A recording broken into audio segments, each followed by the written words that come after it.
मौर्योत्तर काल के बाद भारत पर सबसे पहले विदेशी आक्रमणकारियों का क्रम देखते हैं कि कौन कौन से विदेशी आक्रमणकारियों ने किस क्रम में भारत पर आक्रमण किया। तो सबसे पहले जो आक्रमण करते हैं मौर्योत्तर काल के बाद वो होते हैं हिंद यूनानी, जिन्हें इंडो ग्रीक और इंडो बैक्टीरियाई भी कहा गया। उसके बाद शक वंश भारत पर आक्रमण करता है। उनके बाद पार्थियाई वंश आता है और सबसे अंत में इन वंशों में कुषाण वंश भारत पर आक्रमण करता है। अब सबसे पहले हिंद यवन या इंडो ग्रीक वंश के बारे में जान लेते हैं। मोस्ट इंपोर्टेंट पॉइंट्स इनमें सिकंदर महान से इस वंश की शुरुआत होती है। यही भारत में 326 ईसा पूर्व में भारत पर आक्रमण करता है और पोरस के साथ युद्ध करता है।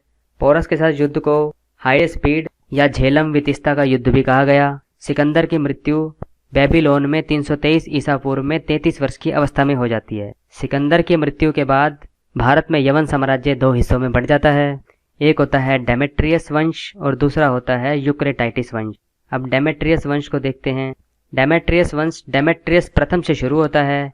डेमेट्रियस प्रथम 183 ईसा पूर्व के आसपास भारत पर आक्रमण करता है और अपनी राजधानी साकल, जो कि इस समय आधुनिक पाकिस्तान के सियालकोट में स्थित है, को अपनी राजधानी बनाता है।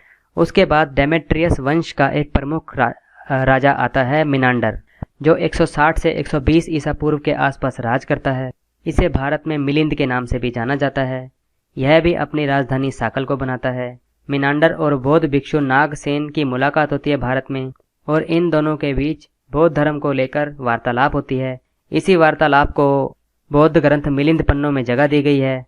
यह ग्रंथ बौद्ध धर्म की महायान शाखा से संबंधित है। उसके बाद यूक्रेटाइटिस वंश देखते हैं। Most important points. यूक्रेटाइटिस वंश की शुरुआत यूक्रेटाइटस से होती है, जो कि डेमेट्रियस का समकालीन था। यूक्रेटाइटस ने तक्षशिला को अपनी राजधानी बनाया। है कि भारत में यूनानियों की देन क्या रही। सिक्के निर्माण की विधि। यवन शासक अपने सिक्कों का निर्माण टकसाल में करते थे और सांचों की सहायता से करते थे, जिस पर वह अपने राजा का चित्र उसके राजा होने की तिथि को अंकित करते थे।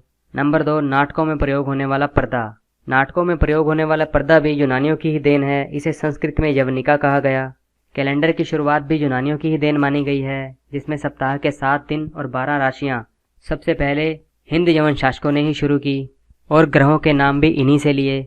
ज्योतिष शास्त्र की देन सबसे पहले भारतीयों ने ही यूनानियों से नक्षत्रों को देखकर भविष्य बताने की कला सीखी। इसीलिए कहा जाता है कि ज्योतिष शास्त्र की देन भी यूनानियों की देन ही है। उसके बाद यूनानी एक कला की शुरुआत करते हैं जिसे गांधार कला कहा गया। यह अपनी हेलोनिस्टिक कला की शुरुआत करते हैं उत्तर पश्चिम में।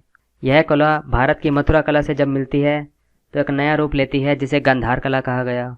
हिंद यूनानी शासकों के बाद जो वंश आता है वह शक वंश कहलाता है। शक मूलतः सीरिया में निवास करने वाले खानाबदोश लोग होते हैं। वह मीन नगर को अपनी राजधानी बनाते हैं, जो सिंधु नदी के किनारे पर स्थित होती है। वह उज्जैन पर आक्रमण करते हैं और उज्जैन के राजा से हार जाते हैं और इसी उपलक्ष्य में उज्जैन का राजा अपने आप को विक्रमादित्य कहलाता है और 57 से 58 ईसा पूर्व के आसपास विक्रमी संवत का शुरुआत करता है। भारत में शकों की 4 शाखाएं स्थापित होती हैं। शक अपने आप को क्षत्रप कहलाते हैं, यानी क्षत्रप प्रणाली का प्रयोग करते हैं। रुद्रदामन इस वंश का एक शक्तिशाली शासक होता है, जो 130 ईस्वी से 150 ईस्वी तक राज करता है। सुदर्शन झील, जिसका निर्माण चंद्रगुप्त मौर्य के समय में होता है और अशोक जिसकी मरम्मत करवाता है, वह रुद्रदामन के समय में टूट जाती है। अतः उसका जीर्णोद्धार या उसकी मरम्मत रुद्रदामन के द्वारा ही करवाई जाती है। फिर उसके बाद पार्थियाई वंश आता है, जिसे पहलव वंश कहा गया और हिंद पार्थियाई वंश भी कहा गया। इसका वास्तविक संस्थापक मिथ्रिदातस द्वितीय होता है, जिसे मिथ्रेडेटस प्रथम भी कहा गया। 171 से 130 ईसा पूर्व के आसपास यह राज करता है। यह भारत में हिंद यूनानी शासकों के साथ ही आते हैं, पर इतनी बड़ी मात्रा में अपना राज्य स्थापित नहीं कर पाते। लेकिन इनका एक राजा आता है गोंदोफेरस। वह 20 ईसा पूर्व से 41 ईसा राज करता है। अतः इसी के काल में ही पार्थियाई वंश का विकास होता है। वह अपनी राजधानी तक्षशिला को बनाते हैं। गोंदोफेरस के समय ही ईसाई मिशनरी सेंट टॉमस भारत की यात्रा पर आता है। वह भारत में ईसाई धर्म का प्रचार करता है। पार्थियाई राजा अपने नाम के आगे धार्मिक या धर्मिया शब्द का प्रयोग करते हैं। उसके बाद पार्थियाई वंश के बाद कुषाण वंश आता है। कुषाण साम्राज्य की स्थापना कुजुल कडफिसस के द्वारा की जाती है। विम कडफिसस इस वंश का वास्तविक संस्थापक होता है। यह शैव धर्म को मानने वाला होता है, यानी शिव धर्म की उपासना करता है। इसके द्वारा जारी किए गए शुद्ध सोने के सिक्कों पर भगवान शिव का चित्र अंकित होता है। यही इसके शैव धर्म के उपासक होने का प्रमाण है। उसके बाद 78 ईस्वी में कनिष्क राजा बनता है और भारत में कई महत्वपूर्ण कार्य करता है, जैसे कि कैलेंडर की शुरुआत करता है जो कि शक संवत कहलाता है। शक संवत का पहला महीना 22 मार्च से शुरू होता है और इसे चैत्र मास कहा जाता है। वह रेशम मार्ग पर अधिकार करता है और ज्यादातर इस मार्ग से गुजरने वाले व्यापारियों पर कर लगाता है। बौद्ध धर्म को संरक्षण भी प्रदान करता है। कनिष्क ने ही कुंडलवन में चतुर्थ बौद्ध संगीति का आयोजन करवाता है। इसी आयोजन में बौद्ध धर्म 2 शाखाओं में बढ़ जाता है, एक हीनयान और दूसरा महायान। इसी समय कनिष्क बौद्ध धर्म की महायान शाखा को अपना लेता है, यानी बौद्ध धर्म को अपना लेता है इसी चतुर्थ बौद्ध संगीति में। कनिष्क अपनी राजधानी काश्तपुर को बनाता है, जो वर्तमान में पेशावर को कहा गया।